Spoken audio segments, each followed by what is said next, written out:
अस्सलामुअलैकुम students. Previous lecture में हम लोग ने डिस्कस किया कि हमारे पास गुड पॉइंट एस्टिमेटर जो है वो क्या होता है, और उसकी कौन कौन सी जो है प्रॉपर्टीज़ हैं हमारे पास। तो हम लोगों ने डिस्कस किया था कि हमारे पास अगर अनबायस्ड हो एस्टिमेटर, कंसिस्टेंट हो, एफिशिएंट हो, सफिशिएंट हो, तो वो एस्टिमेटर जो है वो रेस्ट ऑफ द एस्टिमेटर्स में गुड एस्टिमेटर होता है। ठीक है, गुड पॉइंट एस्टिमेटर होता है। तो अब सबसे पहले हम लोग ने डिस्कस किया था जी, अनबायस्ड एस्टिमेटर क्या होता है। बाय डेफिनेशन हमने ये डिस्कस किया कि अगर कोई भी एस्टिमेटर है, उसकी सैम्पलिंग डिस्ट्रीब्यूशन जो है, उसका मीन जो है वो अगर ट्रू पैरामीटर के इक्वलेंट आ जाए तो हम उसे अनबाइस्ड एस्टिमेटर कहेंगे, अदरवाइज उसे हम बाइस्ड एस्टिमेटर कहते हैं। मैंने आपको थोड़ा सा एग्जांपल से बताया था कि आपके पास कैसे होता है। आपके पास अगर थीटा हेड जो है वो कोई सा भी पॉइंट एस्टिमेटर हो थीटा का, तो उसकी expected value of theta head जो है वो अगर आपके पास थीटा के इक्विवेलेंट आ जाए तो आप उसे क्या कहेंगी, आप उसे अनबाइस्ड एस्टिमेटर कहेंगी। और अगर ये ना आए, यानी expected value of theta head जो है वो थीटा के इक्विवेलेंट ना हो, तो उसका मतलब ये हुआ कि ये क्या होगा, ये आपके पास बाइस्ड होगा।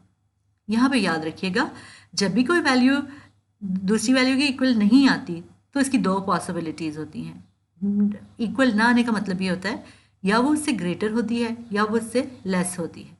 सो अगर ग्रेटर होगी तो क्योंकि हम बाइसनेस की बात कर रहे हैं तो वो पॉजिटिवली बाइस्ड होगी, और अगर नेगेटिव लेस होगी तो हम उसे नेगेटिवली बाइस्ड कहेंगे। ठीक है जी। फिर हमने इसी तरीके से आपको एग्जांपल मैंने एक और दी थी कि आप एक्सपेक्टेड वैल्यू ऑफ एक्स बार को देखें, वो अगर म्यू के इक्विवेलेंट है तो एक्स बार जो है, एक्स बार ये पॉइंट एस्टिमेटर है, अनबाइस्ड एस्टिमेटर होगा पॉपुलेशन मीन का, जैसे कि म्यू से डिनोट किया जाता है। इसी तरीके से अगर आपके पास प्रोपोर्शन जो है वो सैंपल का एक्स बाय एन, अगर वो उसकी एक्सपेक्टेड वैल्यू जो है, सैम्पलिंग डिस्ट्रीब्यूशन आप बनाएंगे और उसकी एक्सपेक्टेड वैल्यू जो है वो अगर पॉपुलेशन प्रोपोर्शन की इक्वलेंट आ जाती है तो हम पी हेड को अनबायस्ड एस्टिमेटर कहेंगे पी का। ठीक है जी।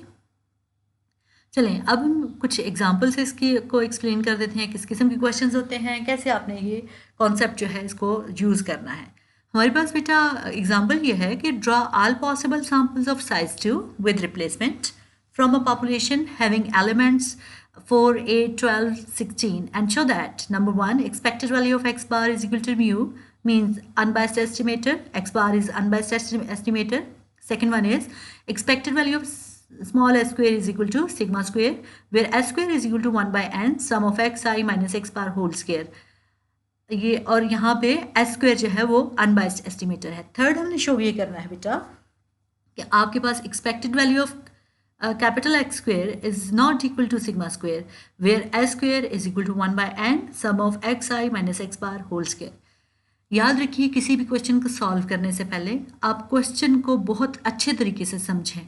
जब आपको क्वेश्चन समझ आ जाता है तो आधा आंसर आपके क्वेश्चन के अंदर मौजूद होता है। ठीक है, अब दोबारा से क्वेश्चन को देख लेते हैं। आपके पास ये पॉपुलेशन है 4, 8, 12 एंड 16। आपने उसमें से 2 का सैंपल लेना है, लेकिन कौन से प्रोसीजर को फॉलो करके, विद रिप्लेसमेंट को फॉलो करके। ठीक है जी।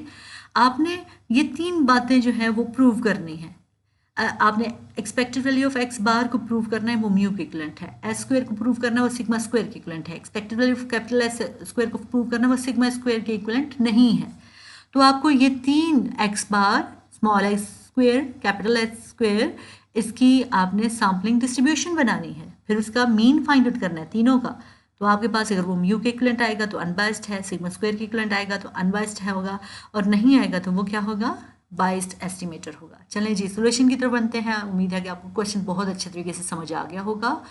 सोल्यूशन में देखते हैं बेटा, सोल्यूशन में 2 बातें बहुत इंपॉर्टेंट होती हैं। आपके पास गिवन क्या है और आपने फाइंड आउट क्या करना है। गिवन आपके पास क्या है, आपके पास 4, 8, 12, 16 पॉपुलेशन गिवन है। पॉपुलेशन का साइज क्या है, 4 है आपके पास। आपने क्या, कितने सैंपल्स बनाने हैं, आपने 2 साइज के विद रिप्लेसमेंट से सैंपल्स बनाने हैं, जो कि कैपिटल एन बार एन, जो कि 16 के इक्विवेलेंट आता है। यानी आपने 4 की पॉपुलेशन से 2 साइज के विद रिप्लेसमेंट से 16 सैंपल्स बनाने हैं। ठीक है जी। अब आपने फाइंड आउट क्या करना है, रिलेशंस प्रूव करने हैं। तो आपके पास जो है, क्योंकि रिलेशन आपने पॉपुलेशन पैरामीटर्स के इक्विवेलेंट प्रूव करने हैं, तो आप तभी प्रूव कर सकते हैं जब आपको पॉपुलेशन के पैरामीटर्स का पता होगा। सो आप क्या करोगे, पहले म्यू फाइंड आउट करोगे और फिर सिग्मा स्क्वायर फाइंड यानी वेरिएंस फाइंड आउट करोगे।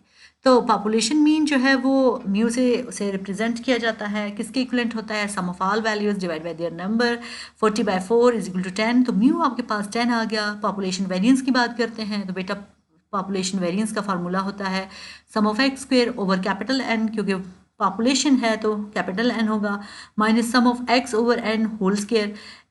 आपके पास सम ऑफ एक्स स्क्वायर यानी हर वैल्यू का आपने क्या करना है, स्क्वायर लेना है, 4 square plus 8 square plus 12 square plus 16 square divided by 4। ठीक है, तो आपके पास 480/4 आएगा, माइनस आपने सम ऑफ एक्स ओवर 4 यानी 40/4 का होल स्क्वायर लेना है। जब आप इसे सॉल्व करते हैं तो आपके पास पॉपुलेशन वेरिएंस जो है वो 20 के इक्वलेंट आता है। ठीक है जी, ये वो वैल्यूज़ हैं जो को आपको मालूम होनी चाहिए। अब हम आ जाते हैं कि हमें सैम्पलिंग डिस्ट्रीब्यूशन किस किस की बनानी है। पहले हमने सैम्पल्स बनाने हैं, 16 सैम्पल्स बनाने हैं, विद रिप्लेसमेंट बनाने हैं। ठीक है, तो हमने ये 16 सैम्पल्स जो है वो विद रिप्लेसमेंट बना लिए।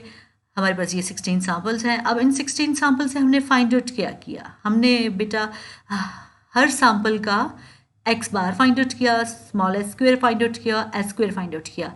एक्स बार का फार्मूला आपके पास होता है sum of value divide by their number. यहाँ नंबर कितना है, 2 है। सम ऑफ वैल्यूज आपने 4 + 4 डिवाइड बाय 2, 8 डिवाइड बाय 2, 4 की इक्वलेंट है। और अगर आप प्रॉपर्टी देखें तो आपके पास अर्थमेटिक मीन की पहली प्रॉपर्टी आपके पास यही होती है कि sum of arithmetic mean of constant is always equal to constant. ठीक है, तो अब एस स्क्वायर हम फाइंड आउट करेंगे। आपको मैंने फार्मूला बता दिया था, एस स्क्वायर का फार्मूला यहाँ पे है 1/n-1 sum of x i minus x bar whole square. इस फार्मूले से हम एस स्क्वायर यानी small s square find out करेंगे और कैपिटल एस स्क्वायर जो है वो हम यूज़ करेंगे ये formula 1/n sum of x i minus x bar whole square. ठीक है जी, सो ये दोनों फार्मूलाज जो हैं ये फार्मूला आपके पास कॉलम नंबर जो है 4 के लिए और एस स्क्वायर का फार्मूला 5 के लिए है। ठीक है जी, अब हम क्या करेंगे जी, हमारे पास ये हम इसके बाद जो नेक्स्ट स्टेप है, जब हम लोगों ने ये टेबल बना लिया तो सबसे पहले हम सैम्पलिंग डिस्ट्रीब्यूशन ऑफ एक्स बार बनाएंगे। ठीक है, सबसे पहले हम देखेंगे एक्स बार में कौन कौन सी वैल्यूज़ जो हैं वो हमारे पास सैम्पल्स में ली। तो हम दोबारा से देख लेते हैं कौन कौन सी वैल्यूज़ हमारे पास सैम्पल ने ली। देखिए सैम्पल 4, 6, 8, 10, उसके बाद 14 आपके पास ये वैल्यूज़ ले रहा है। ठीक है, और वैल्यूज़ रिपीट भी हो रही हैं और लास्ट वाली वैल्यू 16 है। ठीक है जी, मैक्सिमम 16 है और मिनिमम जो है वो 4 से स्टार्ट हो रही है। सो हम सैम्पलिंग डिस्ट्रीब्यूशन देख लेते हैं। 4 कितने टाइम्स है 16 सैम्पल्स में, 1 टाइम था। 6 2 टाइम्स है, 8 3 टाइम्स है, 10 4 टाइम्स है, 12 3 टाइम्स है, 14 2 और 16 1 टाइम है। ठीक है, अब हम फ्रीक्वेंसी, सम ऑफ फ्रीक्वेंसी हमेशा आपके पास एक्स बार के जो सैम्पल्स बनाए उनके इक्वलेंट होनी चाहिए। तो वो आपके पास 16 सैम्पल थे, सम किया 16 के इक्वलेंट आया। इसका मतलब ये है कि आपने बिल्कुल ठीक आपने फ्रीक्वेंसी डिस्ट्रीब्यूशन की है। ठीक है, अब हम F of x bar find out करते हैं, यानी एफ ऑफ एक्स बार ये क्योंकि जो 1 है यानी ये 4 जिस सैम्पल का एक्स बार आया वो कितने टाइम्स आउट ऑफ कितने में से, आपके पास 16 टोटल सैम्पल्स हैं, उनमें से एक ऐसा सैम्पल था जिसका एक्स बार 4 था। आपके पास ऐसे 2 सैम्पल्स थे जिनका एक्स बार 6 था। आपके पास 16 में से 3 ऐसे सैम्पल्स थे जिनका एक्स बार जो है वो 8 था। इसी तरीके से आपके पास 16 में से सिर्फ एक ही सैम्पल ऐसा था जिसका एक्स बार जो है वो 16 के इक्वलेंट था। याद रखिएगा, फिर आपको दोबारा से याद करवाती चलूँ कि सम ऑफ प्रोबेबिलिटीज़ हमेशा किसके इक्वलेंट होती है, 1 के इक्वलेंट होती है, क्योंकि बेटा हमने एक्सपेक्टेड वैल्यू जो है वो फाइंड आउट करनी है। सो एक्सपेक्टेड वैल्यू की डेफिनेशन हमारे पास क्या है, sum of x into f of x. So हम एक कॉलम जो है वो x into f of x बनाएंगे। ठीक है, तो ये आपके पास 4/16 12 यानी 4 multiply by 1, 6 multiply by 2, 8 multiply by 3। आपने कॉलम 1 को कॉलम 3 के साथ जो है वो क्या करना है, मल्टीप्लाई करना है। तो आपके पास ये सोल्यूशन 160/16 आ जाता है। हम अब बाय डेफिनेशन फार्मूला में पुट करते हैं। तो एक्सपेक्टेड वैल्यू ऑफ एक्स जो है वो sum of x bar into f of x के एक्स बार के इक्वलेंट है। 160/16 उसका सम आया था, तो हम इसे सॉल्व करते हैं, 10 के इक्वलेंट आया। तो इसका मतलब ये हुआ एक्सपेक्टेड वैल्यू ऑफ एक्स बार जो है वो भी 10 के इक्वलेंट है और जो हमने डायरेक्टली म्यू फाइंड आउट किया था वो भी 10 था। इसका मतलब ये हुआ कि sampling distribution of x bar is equal to population mean. So mu by definition is unbiased estimator of population mean and x bar is unbiased estimator. So अब हम फाइंड आउट करेंगे, उसी इन्फॉर्मेशन को यूज़ करेंगे और हम sampling distribution जो है सेकंड हमने प्रूव करना था स्मॉल एस स्क्वेयर की बनाएंगे जी। स्मॉल एस स्क्वेयर जो है वो उसकी मिनिमम वैल्यू 0 थी और मैक्सिमम 72 थी, ठीक है। आप इसको चेक भी कर सकते हैं, आप इसको देखें ज़रा जी, ठीक है। आप देखिए सबसे कम वैल्यू 0 है और सबसे ज़्यादा वैल्यू जो है वो 72, 32 भी इसमें है, 8 भी आपके पास है, ठीक है। 72 जो है वो सबसे हाईएस्ट वैल्यू है यहाँ पे। तो फिर हम जो है इसको देख लेते हैं हमारे पास क्या आएगा। एस स्क्वेयर जो है अब 0 कितने टाइम्स आया, 4 टाइम्स आया, क्योंकि 4 ऐसे सैम्पल्स थे जिनमें वैल्यू सेम थी, यानी 4 4 8 8।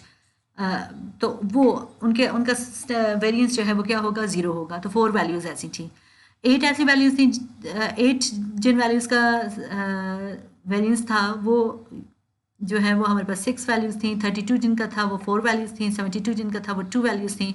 हमने इनको सम किया तो 16 था। इसका मतलब ये है कि हमने प्रॉपरली इसको प्रॉपरली नंबर को काउंट किया है।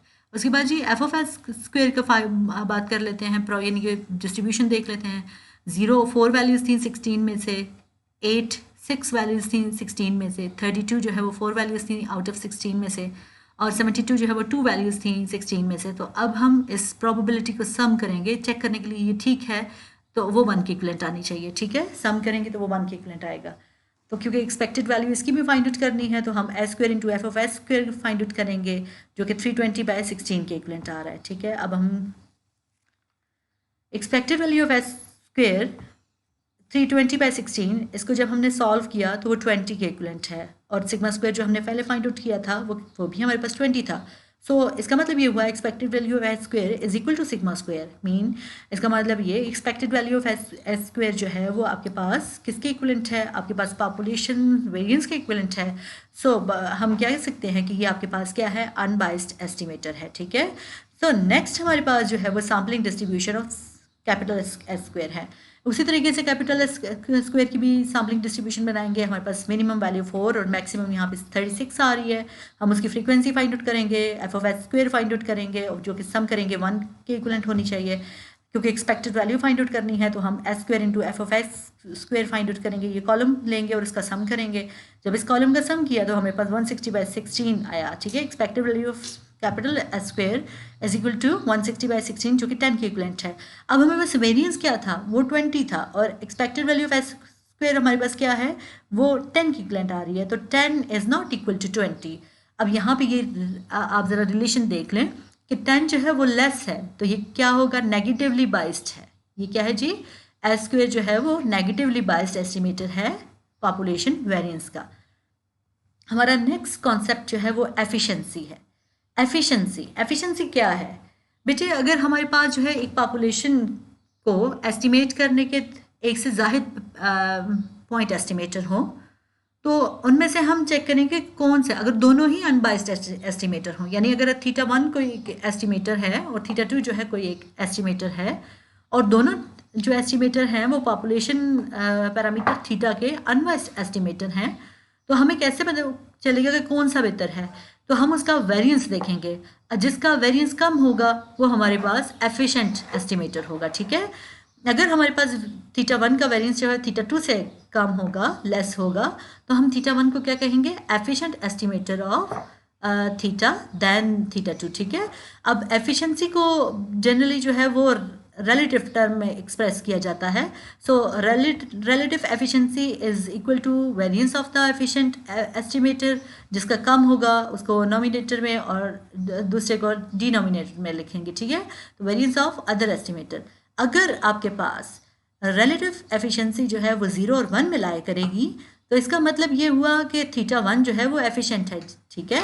और अगर रिलेटिव एफिशिएंसी जो है वो ग्रेटर देन 1 हो जाएगी, तो इसका मतलब ये होगा कि आपके पास θ2 जो है वो क्या है, एफिशिएंट एस्टिमेटर है, ठीक है जी। थर्ड केस हमारे पास अगर रिलेटिव एफिशिएंसी इक्वल टू 1 हो तो फिर क्या होगा, तो इसका मतलब ये होगा कि दोनों एस्टिमेटर इक्वली एफिशिएंट हैं, सही जी। चलें अब हम बच्चों एक एग्जांपल इस पे कर लेते हैं। एग्जांपल को करेंगे तो आपको ये कॉन्सेप्ट बहुत अच्छे तरीके से समझ आएगा, ठीक है। हम एक रैंडम सैंपल है, we have a random sample of x1 x2 x3 drawn from the normal distribution having mean mu and sigma square variance. तो हम दो एस्टिमेटर डिफाइन कर लेते हैं। लेट एस्टिमेटर 1 जो है वो थीटा हेड 1 जो है वो x1 plus x2 plus x3 divide by 4 के इक्वलेंट है, और दूसरा एस्टिमेटर जो है वो theta hat 2 is equal to x1 plus x2 plus x3 divide by 3 के इक्वलेंट है। ठीक है जी। तो हम देख लेते हैं are the estimator of mu, और यानी ये भी एस्टिमेट म्यू को कर देगा और ये भी एस्टिमेट जो है वो म्यू को करता है। ठीक है। हम क्वेश्चन हमारे पास ये है, which of the estimator is unbiased. इन दोनों में से देखें कि अनबाइस्ड कौन सा है। दूसरा ये कि आपने शो करना है कि theta 1 is efficient estimator for mu than theta 2। So solution की तरफ आते हैं बच्चे।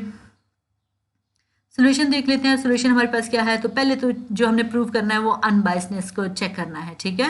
सो बाय डेफिनेशन हमारे पास अनबाइस्ड क्या होता है, हमारे पास जो है वो एस्टिमेटर दिया हुआ है, इसकी एक्सपेक्टेड वैल्यू अगर म्यू के इक्वलेंट आ जाएगी तो हम उसे अनबाइस्ड कहेंगे। ठीक है। एस्टिमेटर क्या है, थीटा हेड 1 है, तो हम इसकी लेफ्ट हैंड साइड को देख इसे इक्वेशन 1 का नाम देते हैं, और इसकी ना बोथ साइड पे हम क्या करेंगे, बल्कि हम इसकी जो हमारे पास साइड है इक्वेशन 1 उसकी बोथ साइड पे हम एक्सपेक्टेड वैल्यू ले लेते हैं।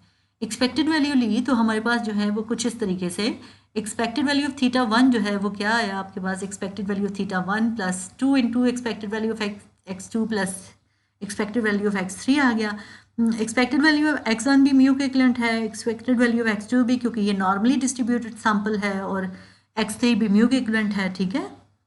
तो हम म्यू की एक्सपेक्टेड वैल्यू ऑफ x1 की वैल्यूज़ डाल दी, तो हमें पास ये 1 प्लस 2 प्लस 1 4 म्यू के इक्विवेलेंट आया, 4 से कैंसिल हो गया, तो आपके पास एक्सपेक्टेड वैल्यू ऑफ थीटा 1 जो है वो किसके इक्विवेलेंट आ गई, म्यू के इक्विवेलेंट आ गई। तो ये तो शो हो गया कि थीटा 1 जो है वो अनबाइस्ड एस्टिमेटर ऑफ म्यू है। अब थीटा 2 के चेक कर लेते हैं। आपके पास क्या है, x1 plus x2 plus x3 आपके पास जो है वो डिवाइड बाय 3 एस्टिमेटर है। एक्सपेक्टेशन हमने फाइंड आउट करनी है कि अगर ये म्यू के इक्विवेलेंट है तो अनबाइस्ड होगा, तो हम क्या करेंगे, इक्वेशन 2 पे एक्सपेक्टेशन लेंगे, तो हम इसको सॉल्व करेंगे, तो ये 3 म्यू ओवर 3 के इक्विवेलेंट आ गई है। तो हमारे पास इसका मतलब ये हुआ कि एक्सपेक्टेड वैल्यू ऑफ थीटा 2 जो है वो म्यू के इक्विवेलेंट है। ठीक है जी। सो हमने ये जान लिया कि theta hat 1 theta hat 2 both are unbiased estimator of mu.